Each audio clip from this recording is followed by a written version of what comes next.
女人再婚后不能怀孕，怒气冲冲找到前夫，气哼哼往沙发上一坐。袁中南，你得负责，必须让我生个孩子，否则我不会放过你，跟你没完。这位前夫袁中南皱了皱眉，一咧嘴，强压住心头的火气。罗莎莎，你这是唱的哪一出啊？咱俩离婚都这么长时间了，你还来找我干嘛？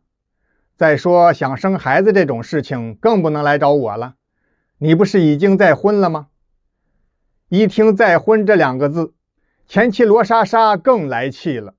废话，就是因为再婚了，我才发愁生孩子的事儿啊。我不能怀孕，不都是怪你吗？当初要不是你自己绝育还不算，非要让我也做那个手术，我怎么能落到今天这步田地？说到这儿，罗莎莎才发现，自从她进屋之后，前夫袁中南一直心不在焉的一个劲儿朝卧室的方向看。袁中南，你家里还有别人吗？没等袁中南回答，卧室门一开，走出来一个年轻漂亮的女人。这女人小腹隆起，一看就是怀孕几个月了。中南和我说过的情况怎么跟你讲的完全不一样啊？袁中南赶忙上前，扶着年轻孕妇慢慢走了过来，坐在沙发的另一头，然后瞅着前妻罗莎莎。这是我的妻子海燕，当初是怎么回事，咱们俩都清楚。罗莎莎，你就不要再来胡搅蛮缠了。罗莎莎张口结舌，大瞪着俩眼。使她吃惊的不仅仅是前夫又娶了新媳妇，问题是她不是已经绝育了吗？怎么现在这个新媳妇会能够怀孕了呢？原来当初他俩结婚之后，是罗莎莎首先提出来，说是自己害怕生孩子太疼，另外也不喜欢小孩，所以希望能够跟丈夫袁中南做一对丁克夫妻。袁中南不同意，我家3代单传，就我一个男的，老人还都盼着抱孙子呢。再说了，要丁克你也得婚前提出来呀。哦，我家花了那么多彩礼把你娶过门来，就当摆设啊，当仙女供着。话虽这么说了，可最终袁中南还是没能拗过罗莎莎，同意了做丁克夫妻，打算不生孩子了。罗莎莎不放心，为了一劳永逸，她要求丈夫袁中南，你去做个绝育手术吧，这样咱们以后就没有任何顾虑了。袁中南不乐意，罗莎莎也够坚决的。好吧，为了公平起见，咱俩一起去做手术，这样你没有什么可说的了吧？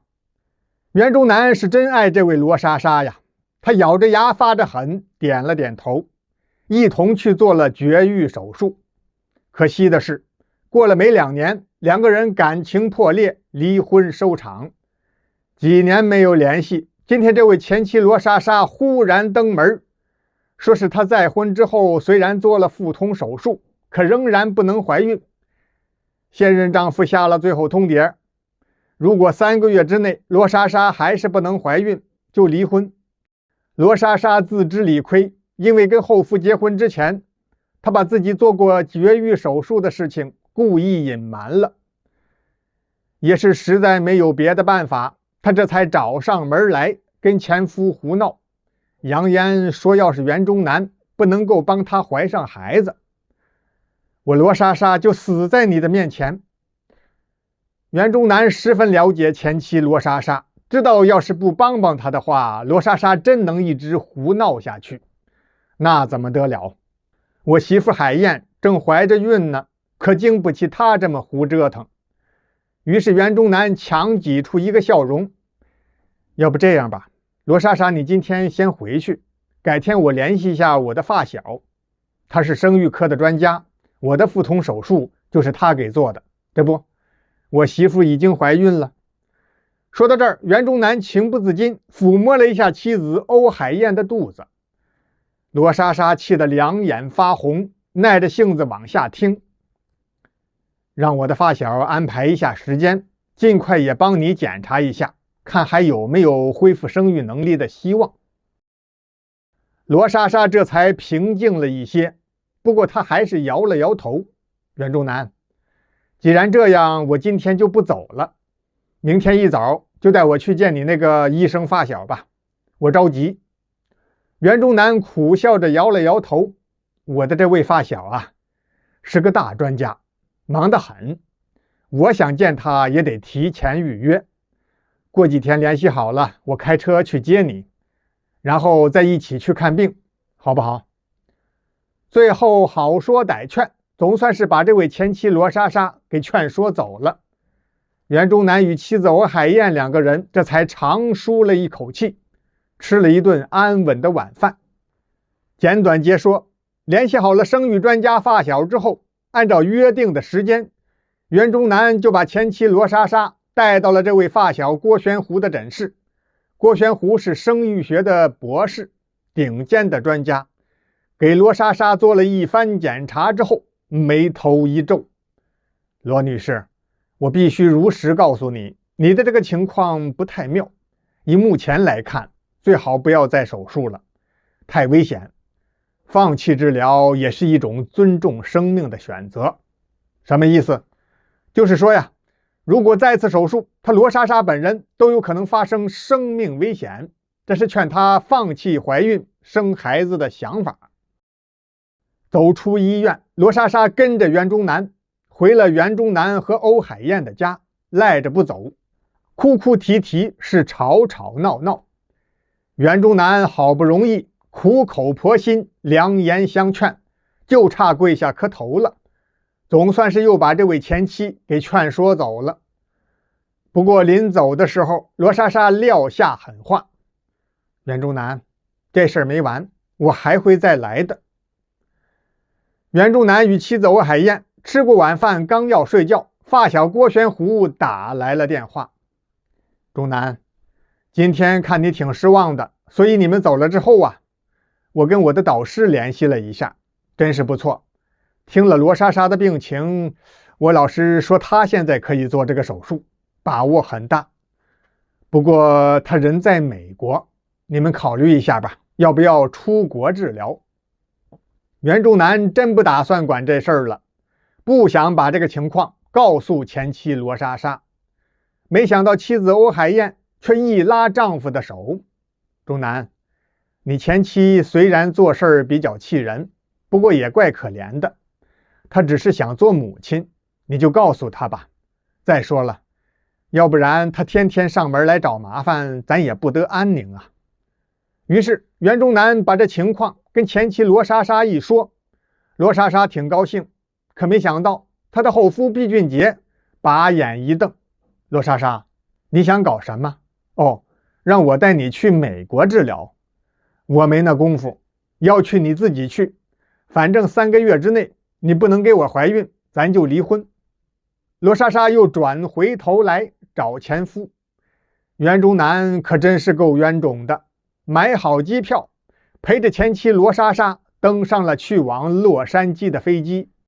可万万没有料到，因为没有买到直达的航班，需要在韩国首尔转机。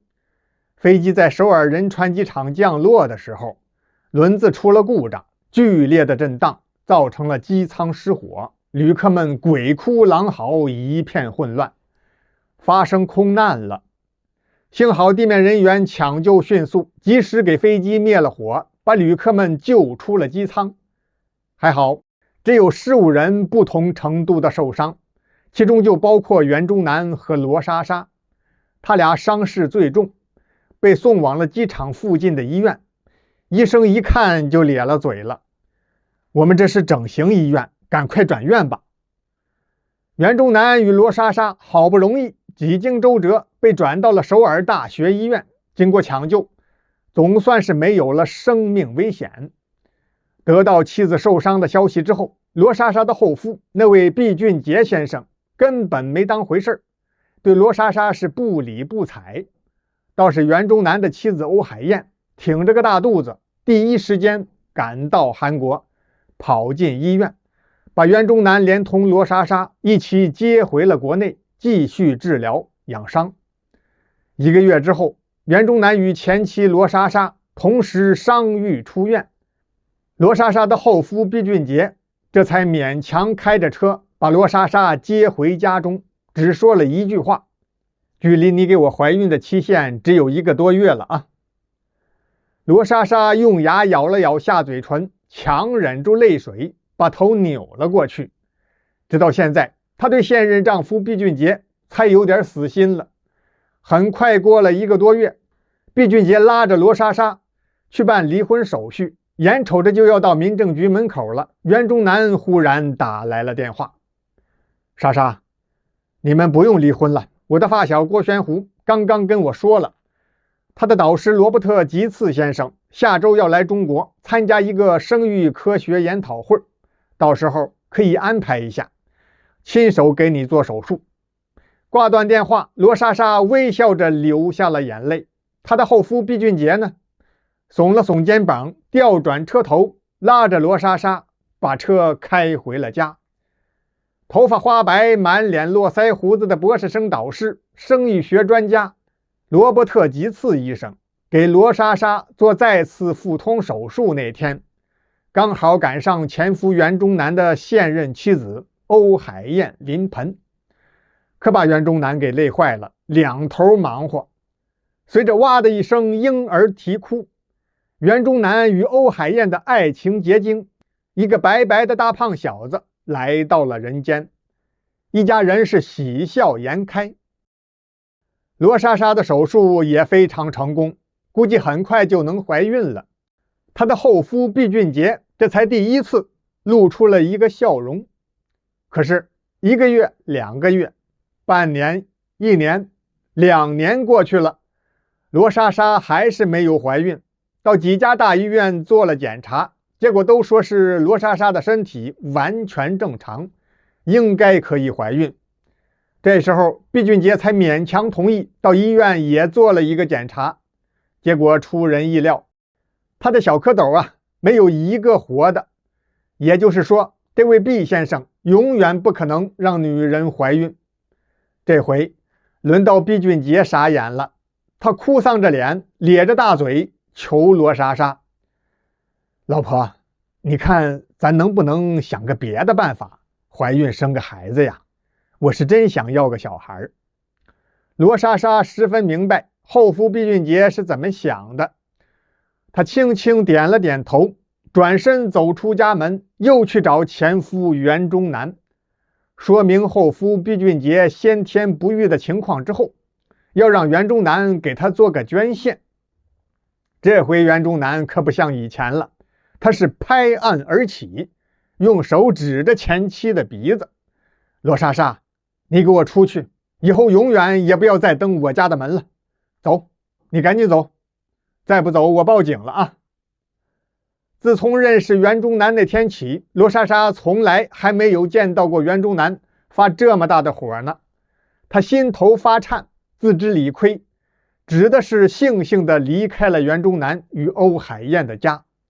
后来还是在袁中南的帮助之下，找到了一家合法合规的医疗机构，通过人工的方式，罗莎莎终于获得了做母亲的权利。她的后夫毕俊杰呢，也勉强算是幸福的笑了。